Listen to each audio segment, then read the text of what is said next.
ಪ್ರೀತಿಯ ವಿದ್ಯಾರ್ಥಿಗಳೇ, 8ನೇ ತರಗತಿಯಲ್ಲಿ ಓದ್ತಾ ಇರ್ತಕ್ಕಂಥ ಎಲ್ಲ ಗಣಿತ ವಿದ್ಯಾರ್ಥಿಗಳಿಗಾಗಿ ಈ ದಿನದ ಒಂದು ತರಗತಿ. 8ನೇ ತರಗತಿಯಲ್ಲಿ ಮೊದಲ ಪಾಠ ವರ್ಗಗಳು ಮತ್ತು ಘನಗಳು ಅಂತ ಇದೆ.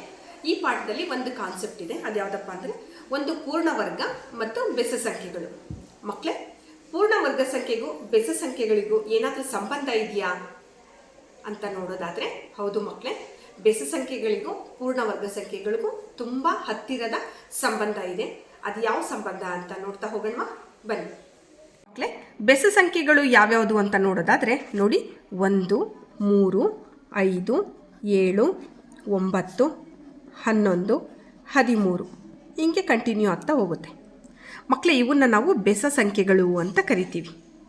ನಿಮಗೆ ಗೊತ್ತಾ ಮಕ್ಕಳೇ, ಬೆಸ ಸಂಖ್ಯೆಗಳು ಈಗ ನಾನು ಹೀಗೆ ಕಂಟಿನ್ಯೂಸ್ ಆಗಿ ಬರಿತಾ ಹೋಗ್ಬೋದು. ನನಗೆ ಮಧ್ಯದಲ್ಲಿ ಯಾವುದೋ ಒಂದು ಬೆಸ ಸಂಖ್ಯೆ ಬೇಕು.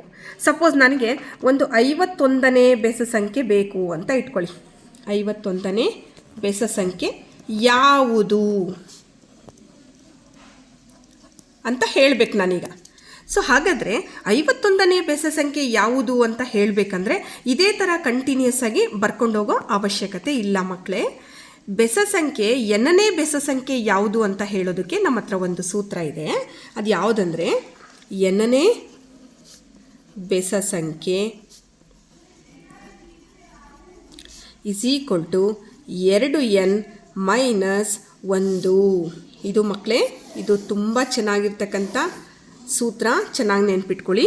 ಯಾವುದೇ ಒಂದು ಎಷ್ಟನೇ ಸಂಖ್ಯೆ ಅದು ಬೆಸ ಸಂಖ್ಯೆ ಎನ್ನನೇ ಸಂಖ್ಯೆ ಬೆಸ ಸಂಖ್ಯೆ ಬೇಕು ಅಂದರೆ ಅದನ್ನು ಕಂಡುಹಿಡಿಬೇಕು ಅಂದರೆ ನಮಗೆ 2n ಮೈನಸ್ 1 ಈ ಸೂತ್ರವನ್ನು ಬಳಸ್ಕೊಂಡು ಈ ಬೇಕಾದ ಬೆಸ ಸಂಖ್ಯೆಯನ್ನು ನಾವು ಕಂಡುಹಿಡಿಬೋದು. ಈಗ ನೋಡಿ, 51ನೇ ಬೆಸ ಸಂಖ್ಯೆ ಯಾವುದು ಅಂತ ಕೇಳಿದ್ದೀನಿ. ಈಗ ಇಲ್ಲಿ n ಅಂತಕ್ಕಂಥದ್ದು 51. ಓಕೆನಾ ಮಕ್ಕಳೇ? ಈಗ ಅದನ್ನು 51ನೇ ಬೆಸ ಸಂಖ್ಯೆ ಯಾವುದು ಅಂತ ನೋಡೋದಾದರೆ 2n ಮೈನಸ್ 1. 2 ಇಂಟು n ಅಂದರೆ 51 ಮೈನಸ್ 1 ಗುಣಿಸಿ 2 1 2, 2 5 10. 102ರಲ್ಲಿ 1ನ್ನು ಕಳೆದ್ರೆ ನಮಗೆ 101 ಬರುತ್ತೆ ಮಕ್ಕಳೇ. ಇದು 51ನೇ ಬೆಸ ಸಂಖ್ಯೆ. ಈ ರೀತಿ ನಾವು ಬೆಸ ಸಂಖ್ಯೆಗಳನ್ನು ಕಂಡುಹಿಡಿತೀವಿ. ಸೊ ಇದು ಒಂದು ತುಂಬ ಮುಖ್ಯವಾಗಿರ್ತಕ್ಕಂಥ ವಿಚಾರ ಮಕ್ಕಳೇ. ಈಗ ಮುಂದಕ್ಕೆ ಹೋಗೋಣ. ಬೆಸ ಸಂಖ್ಯೆ ಮತ್ತು ವರ್ಗ ಸಂಖ್ಯೆಗಳಿಗೆ ಯಾವುದು ರಿಲೇಷನ್ ಇದೆ ಅಂತ ನೋಡ್ತಾ ಹೋಗೋಣ. 1ನೇ ಬೆಸ ಸಂಖ್ಯೆ ಯಾವುದು? 1. 1ನೇ ಬೆಸ ಸಂಖ್ಯೆ ಯಾವುದು ಇದೆಯೋ ಅದೇ ಒಂದು ಪೂರ್ಣ ವರ್ಗ ಸಂಖ್ಯೆ ಮಕ್ಕಳೇ. ಅದು ಯಾವುದು? ಒಂದು ಬೆಸ ಸಂಖ್ಯೆ ಇರೋದ್ರಿಂದ ಅದು 1ರ ವರ್ಗ. ಈಗ ನೋಡಿ ಮಕ್ಕಳೇ, 1 ಆದಮೇಲೆ ಬರ್ತಕ್ಕಂಥ ಬೆಸ ಸಂಖ್ಯೆ 3. 1 ಮತ್ತು 3ನ ಕೂಡ್ತೀನಿ ನಾನು ಮಕ್ಕಳೇ. ಕೂಡಿದ್ರೆ ಎಷ್ಟು ಬಂತು? ನಮಗೆ 4 ಬಂತು. 4 ಕೂಡ ಒಂದು ಪೂರ್ಣ ವರ್ಗ ಸಂಖ್ಯೆ ಅಲ್ವಾ? ಹಾಗಾದರೆ 4 ಯಾವ ಸಂಖ್ಯೆಯ ಪೂರ್ಣ ವರ್ಗ ಸಂಖ್ಯೆ? ಇಲ್ಲಿ ನೋಡಿ ಮಕ್ಕಳೇ, ಇಲ್ಲಿ ಎಷ್ಟು ಬೆಸ ಸಂಖ್ಯೆಗಳಿದ್ದಾವೆ? 1, 2. ಹಾಗಾಗಿ 4 ಅಂತಕ್ಕಂಥದ್ದು 2ರ ವರ್ಗ. ಇದು ಹೀಗೆ ಮುಂದುವರೆದ್ರೆ 1 + 3 + 5. ನೋಡಿ ಮಕ್ಕಳೇ, ಮೊದಲ ಅನುಕ್ರಮ 3 ಬೆಸ ಸಂಖ್ಯೆಗಳನ್ನು ಕೂಡ್ತಾ ಇದ್ದೀನಿ. 5 3 8, 8 1 9. ಮೊದಲ 3 ಬೆಸ ಸಂಖ್ಯೆಗಳ ಮೊತ್ತ 9 ಮಕ್ಕಳೇ. 9 ಕೂಡ ಒಂದು ಪೂರ್ಣವರ್ಗ ಸಂಖ್ಯೆ ಆಗಿದೆ. ಯಾವುದ್ರದ್ದು ಪೂರ್ಣವರ್ಗ ಸಂಖ್ಯೆ ಅದು ಅಂದರೆ ಇಲ್ಲಿ ನೋಡಿ, 1 ಬೆಸ ಸಂಖ್ಯೆ, 2 ಬೆಸ ಸಂಖ್ಯೆ, 3 ಬೆಸ ಸಂಖ್ಯೆ. ಹಾಗಾದರೆ ಇದು 3ರ ವರ್ಗ. ಅದೇ ಥರ 1 + 3 + 5 + 7 ಕೂಡಿ ಎಷ್ಟು ಬಂತು? 16. 7 5 12, 12 3 15, 15 1 16. ಎಷ್ಟಿದ್ದಾವೆ ಬೆಸ ಸಂಖ್ಯೆಗಳು? 1 2 3 4. 16 ಅಂತಕ್ಕಂಥದ್ದು 4ರ ವರ್ಗ. ಒಟ್ಟಾರೆಯಾಗಿ ಇದರಿಂದ ನಾವು ಏನು ತಿಳ್ಕೊಳ್ಬೋದಪ್ಪ ಅಂದರೆ, ಯಾವುದೇ n ಇಲ್ಲಿ ಎಷ್ಟು ಸಂಖ್ಯೆಗಳಿದಾವೋ ಅನ್ನೋದು ಗೊತ್ತಿಲ್ಲ ನನಗೆ. ಅಲ್ಲಿ ಎಷ್ಟು ಬೆಸ ಸಂಖ್ಯೆಗಳಿರ್ತಾವೋ n ಬೆಸ ಸಂಖ್ಯೆಗಳ ಮೊತ್ತ, n ಬೆಸ ಸಂಖ್ಯೆಗಳ ಮೊತ್ತ n² ಆಗಿರುತ್ತದೆ.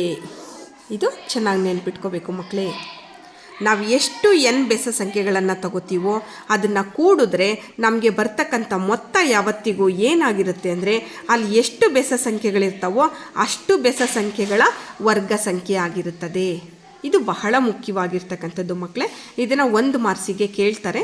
ಜೊತೆಗೆ ಈ ಒಂದು ಸ್ಟೇಟ್ಮೆಂಟನ್ನು ಬಳಸ್ಕೊಂಡು ನಾವು ಇದ್ರ ಮೇಲೆ ಅಪ್ಲಿಕೇಶನ್ ಲೆವೆಲ್ ಲೆಕ್ಕಗಳನ್ನು ನಾವು ಮಾಡಬೇಕಾಗತ್ತೆ. ಎನ್ ಬೆಸ ಸಂಖ್ಯೆಗಳ ಮೊತ್ತ n² ಆಗಿರುತ್ತದೆ. ಇದು ಒಂದು ಪೂರ್ಣ ವರ್ಗ ಸಂಖ್ಯೆ ಮತ್ತು ಬೆಸ ಸಂಖ್ಯೆಗಳಿಗಿರ್ತಕ್ಕಂಥ ಸಂಬಂಧದಲ್ಲಿ ಇದು ಫಸ್ಟ್ ಪಾಯಿಂಟ್. ಇದನ್ನು ಚೆನ್ನಾಗಿ ನೆನ್ಪಿಟ್ಕೊಳ್ಳಿ. ಅರ್ಥ ಆಯಿತು ಅಂದ್ಕೊತೀನಿ ಮಕ್ಕಳೇ. ಇವತ್ತಿನ ಈ ತರಗತಿ ನಿಮ್ಗೆ ಅರ್ಥ ಆಗಿದ್ದರೆ ಇದನ್ನು ನೀಟಾಗಿ ಪ್ರಾಕ್ಟೀಸ್ ಮಾಡ್ಕೊಳ್ಳಿ. ಇದೇ ಥರ ಮೊದಲ 20 ಬೆಸ ಸಂಖ್ಯೆಗಳವರೆಗೆ ಬರ್ತಕ್ಕಂಥ ವರ್ಗ ಸಂಖ್ಯೆಗಳು ಯಾವ್ಯಾವುದು ಅಂತ ಅವನ್ನ ಕಂಡಿಡ್ಕೊಂಡು ಬನ್ನಿ. ಅದು ಇವತ್ತಿನ ಹೋಮ್ವರ್ಕ್ ಮಕ್ಕಳೇ. ಈಗ ನಾವು ಎನ್ ಬೆಸ ಸಂಖ್ಯೆಗಳ ಮೊತ್ತ n² ಅಂತ ತಿಳ್ಕೊಂಡ್ಬಲ್ಲ. ಈಗ ಮುಂದಿಂದೇನಪ್ಪ ಅಂತಂದರೆ, ಈಗ ಯಾವುದೋ ಒಂದು ನಾನು ವರ್ಗ ಸಂಖ್ಯೆಯನ್ನು ಕೊಡ್ತೀನಿ. ಈಗ ನೋಡಿ ಒಂದು ಎಕ್ಸಾಂಪಲ್, ಫಾರ್ ಎಕ್ಸಾಂಪಲ್ 5ರ ವರ್ಗ 25. 5ರ ವರ್ಗ 25 ಆದರೆ 6ರ ವರ್ಗ ಬೆಲೆ ಎಷ್ಟು? ಈ ಥರದ ಒಂದು ಪ್ರಶ್ನೆಗಳನ್ನು ಬೆಸ ಸಂಖ್ಯೆಗಳನ್ನು ಆಧಾರವಾಗಿಟ್ಕೊಂಡು ನಾವು ಈ ಥರ ಲೆಕ್ಕಗಳನ್ನು ಮಾಡಬೇಕಾಗುತ್ತೆ ಮಕ್ಕಳೇ. ಈ ಥರ ಪ್ರಶ್ನೆಗಳಿದ್ದಾಗ ಇದು ಸುಲಭ ಇದೆ ಬಿಡಿ. ನಾನು ತಗೊಂಡಿರ್ತಕ್ಕಂಥ ಸಂಖ್ಯೆ 5, 5ರ ವರ್ಗ 25 ಮೀನ್ಸ್ 6ರ ವರ್ಗ 36 ಅಂತ ಹೇಳಿಬಿಡ್ತೀರ ನೀವು ತಕ್ಷಣ, ನನಗೆ ಗೊತ್ತು.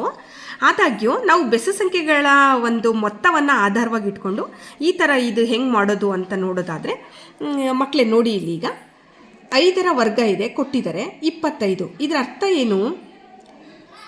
25 ಬರಬೇಕಂದ್ರೆ ಮೊದಲ 5 ಬೆಸ ಸಂಖ್ಯೆಗಳನ್ನು ಕೂಡಿರ್ತೀವಿ. ಹೌದಾ ಮಕ್ಕಳೇ? ಈಗ 6ರ ವರ್ಗ ಬೇಕು ನನಗೆ. 6ರ ವರ್ಗ ಬೇಕು ಅಂದರೆ 5ರ ವರ್ಗವನ್ನು ಬಳಸ್ಕೋಬೇಕು. 5ರ ವರ್ಗ ಗೊತ್ತಾಗ್ತಿದೆಯಾ ಮಕ್ಕಳೇ?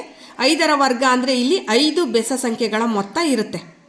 ನೆಕ್ಸ್ಟು ಈಗ ನಮ್ಗೆ 6ರ ವರ್ಗ ಬೇಕಾಗಿರೋದ್ರಿಂದ 6ನೇ ಬೆಸ ಸಂಖ್ಯೆಯನ್ನು ಇದಕ್ಕೆ ನಾವು ಕೂಡಬೇಕು. 6ನೇ ಬೆಸ ಸಂಖ್ಯೆ. ಈ ಕಾನ್ಸೆಪ್ಟ್ ಅರ್ಥ ಆಯ್ತಾ ಮಕ್ಕಳ ನಿಮಗೆ? ಯಾವುದೇ ಒಂದು ಸಂಖ್ಯೆಯ ವರ್ಗವನ್ನು ನಾವು ಕಂಡುಹಿಡಿಬೇಕಂದ್ರೆ ಅದರ ಹಿಂದಿನ ಸಂಖ್ಯೆಯ ವರ್ಗ ಸಂಖ್ಯೆಯನ್ನು ಕೊಟ್ಟಿರ್ತಾರಲ್ಲ, ಅದಕ್ಕೆ ಅದರ ಮುಂದಿನ ಸಂಖ್ಯೆಯ ಬೆಸ ಸಂಖ್ಯೆಯನ್ನು ಕೂಡಬೇಕು ಅಂತ ಇದರ ಅರ್ಥ. ನೋಡೋಣ, ಚೆಕ್ ಮಾಡೋಣ. ಇದರ ವರ್ಗ ಮಕ್ಕಳೇ 5ರ ವರ್ಗ ಕೊಟ್ಟಿದ್ದಾರೆ ಲೆಕ್ಕದಲ್ಲಿ. 5ರ ವರ್ಗ ಎಷ್ಟು? 25 ಅಂತ ಕೊಟ್ಟಿದ್ದಾರೆ. ಪ್ಲಸ್ ಈಗ 6ನೇ ಬೆಸ ಸಂಖ್ಯೆ ಯಾವುದು ಅಂತ ಕಂಡುಹಿಡಿಬೇಕು ಮಕ್ಕಳೇ. ನೀವು ಹಿಂಗೆ ಎಣಿಸ್ಕೊಂತ ಹೋದರೆ 1ನೇ ಬೆಸ ಸಂಖ್ಯೆ 1, 3, 5, 7, 9, 11. ನಮಗೆ ಗೊತ್ತಿರೋ ಪ್ರಕಾರ 6ನೇ ಬೆಸ ಸಂಖ್ಯೆ 11. ಆದರೆ ಇದನ್ನು ನಾವೀಗ ಸೂತ್ರ ಬಳಸ್ಕೊಂಡು ಮಾಡಿಬಿಟ್ಟು ಇದನ್ನು ತಾಳೆ ನೋಡೋಣವಾ? ನೋಡಿ, ಬೆಸ ಸಂಖ್ಯೆ ಎಷ್ಟನೇದು ಅಂತ ಕಂಡುಹಿಡಿಬೇಕಂದ್ರೆ 2n - 1. ಇದು ಸೂತ್ರ ಅಲ್ವಾ? ಈಗ ನಮಗೆ ಎಷ್ಟನೇ ಬೆಸ ಸಂಖ್ಯೆ ಬೇಕು? 6ನೇ ಬೆಸ ಸಂಖ್ಯೆ ಬೇಕು. ಅಂದರೆ n ಬೆಲೆ 6. ಈಗ ಇಲ್ಲಿ ಆದೇಶ ಮಾಡೋಣ. 2 × n ಅಂದರೆ 6 ಮೈನಸ್ 1. 2 6 12 ಮೈನಸ್ 1. 12ರಲ್ಲಿ 1 ಕಳೆದ್ರೆ ಎಷ್ಟು ಮಕ್ಕಳೇ? 11. ಗೊತ್ತಾಯ್ತಾ? ನೋಡಿ, 6ನೇ ಬೆಸ ಸಂಖ್ಯೆ 1, 3, 5, 7, 9, 11. ಸೊ 6ನೇ ಬೆಸ ಸಂಖ್ಯೆ ನೋಡಿ, ಸೂತ್ರ ಹಾಕ್ಕೊಂಡು ಮಾಡಿದ್ದಕ್ಕೂ ಸಹ 11 ಬಂತು. ಈಗ 25ಕ್ಕೆ 11ನ್ನು ಕೂಡೋಣ. ಸೊ ಕೂಡಿ ಮಕ್ಕಳೇ. 5 + 1 6, 2 + 1 3. ಅರೆ ವಾ! 6ರ ವರ್ಗ 36 ಬಂತಲ್ವಾ? ಸರಿ ಇದೆಯಾ? 6ರ ವರ್ಗ ಚೆಕ್ ಮಾಡಿ. 6 6 6 × 6 6 36. ಸರಿ ಇದೆಯಾ ಮಕ್ಕಳೇ? ಈ ರೀತಿಯಾಗಿ ನಾವು ಬೆಸ ಸಂಖ್ಯೆಗಳನ್ನು ಆಧಾರವಾಗಿಟ್ಕೊಂಡು ಬೆಸ ಸಂಖ್ಯೆಗಳನ್ನು ಅನುಕ್ರಮ ಬೆಸ ಸಂಖ್ಯೆಗಳನ್ನು ಕೂಡೋದ್ರ ಮುಖಾಂತರ ಒಂದು ಸಂಖ್ಯೆಯ ವರ್ಗ ಸಂಖ್ಯೆಯನ್ನು ಕೊಟ್ಟಿದ್ರೆ ಅದರ ಮುಂದಿನ ವರ್ಗ ಸಂಖ್ಯೆಯನ್ನು ಕಂಡುಹಿಡಿಯೋದು ಹೇಗೆ ಅನ್ನೋದು ಈ ರೀತಿ ಬಳಸ್ಕೊಂಡು ಕಂಡುಹಿಡಿತೀವಿ. ಅದಕ್ಕೆ ನಾನು ಒಂದು ಸೂತ್ರ ಹೇಳ್ತೀನಿ. ಇದನ್ನು ನಾನು ಇವತ್ತು ಕ್ಲಾಸಲ್ಲಿ ಇದನ್ನು ಕ್ಲಾಸ್ ತೊಗೊಂಡಿದ್ದಾಗ ಇದು ನನಗೆ ಒಳಿತು. ಇದು ನಿಮಗೆ ಓಕೆ ಅನಿಸಿದ್ರೆ ಇದನ್ನು ಬಳಸ್ಕೊಳ್ಳಿ ಮಕ್ಕಳೇ. ಈ ಥರ ಸೂತ್ರನ ಯಾವುದೇ ಸಂಖ್ಯೆಯ ವರ್ಗ ಸಂಖ್ಯೆ ಅಂದರೆ ಎನ್ದು ವರ್ಗ ಸಂಖ್ಯೆ n² ಕೊಟ್ಟಿರ್ತಾರೆ ಅಂತ ಇಟ್ಕೊಳ್ಳಿ. ಅಂಥ ಸಂದರ್ಭದಲ್ಲಿ n + 1 ಇದರ ವರ್ಗ ಸಂಖ್ಯೆಯನ್ನು ಕಂಡುಹಿಡಿಯೋದು ಹೇಗೆ ಅಂತ ನಾವು ನೋಡೋದಾದರೆ n+1 whole square is equal to ಅದರ ಹಿಂದಿನ ವರ್ಗ ಸಂಖ್ಯೆ ಅಂದರೆ n² ಪ್ಲಸ್ ಆ ಸಂಖ್ಯೆಯ ಬೆಸ ಸಂಖ್ಯೆ ಅಂದರೆ n+1ನೇ ಬೆಸ ಸಂಖ್ಯೆ. ಈ ಸೂತ್ರವನ್ನು ಬಳಸಿಕೊಂಡು ನಾವು ಸುಲಭವಾಗಿ ಈ ಒಂದು ಸಂಖ್ಯೆಯ ವರ್ಗ ಸಂಖ್ಯೆ ಅದರ ಮುಂದಿನ ವರ್ಗ ಸಂಖ್ಯೆಯನ್ನು ಕಂಡುಹಿಡಿಯೋದಕ್ಕೆ ಈ ಸೂತ್ರವನ್ನು ಬಹಳ ಸುಲಭವಾಗಿ ಬಳಸ್ಕೊಳ್ಳೋದ್ರ ಮುಖಾಂತರ ಎಲ್ಲ ಮಕ್ಕಳು ಒಂದು ವರ್ಗ ಸಂಖ್ಯೆಯನ್ನು ಕಂಡುಹಿಡಿಬೋದಾಗಿದೆ. ಮಕ್ಕಳೇ, ಇವತ್ತಿನ ಕ್ಲಾಸು ನಿಮಗೆ ಅರ್ಥ ಆಯಿತು ಅಂದ್ಕೊತೀನಿ. ಇದೇ ಪ್ರಶ್ನೆಗೆ ಈ ಒಂದು ಕಾನ್ಸೆಪ್ಟಿಗೆ ಆಧಾರವಾಗಿ ಅಭ್ಯಾಸ 1.1ರಲ್ಲಿ 3ನೇ ಲೆಕ್ಕ ಇದೆ, ಅದನ್ನು ಮಾಡ್ಕೊಂಡು ಬನ್ನಿ ಮಕ್ಕಳೇ. ಅಭ್ಯಾಸ 1.1ರಲ್ಲಿ 3rd ಮೇನಲ್ಲಿರ್ತಕ್ಕಂಥ ಲೆಕ್ಕ ಇವತ್ತಿನ ಹೋಮ್ವರ್ಕ್ ಮಾಡ್ಕೊಂಬರ್ತೀರಾ? ನಾಳೆ ನನಗೆ ಸಿಕ್ಕಾಗ ಇದ್ರದ್ದು ಆನ್ಸರ್ ಏನು ಅಂತ ಹೇಳಿ.